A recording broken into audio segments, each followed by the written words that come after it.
ضلع خیرپور میں بجلی کی تاریں چرانے والے نامعلوم چور دوبارہ سرگرم ہو گئے جبکہ پولیس حسب روایت لمبی نیند سوئی رہی۔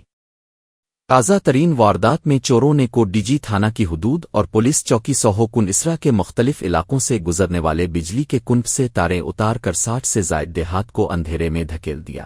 اطلاعات کے مطابق چوروں نے رات کی تاریکی میں سوہو کن اسرا بھارو لاشاری غلام عباس مری چاکرانی سمیت قریبی متعدد دیہات کو جانے والی بجلی کی بڑی لائنوں سے سینکڑوں فٹ تاریں کاٹ کر غائب کر دیں۔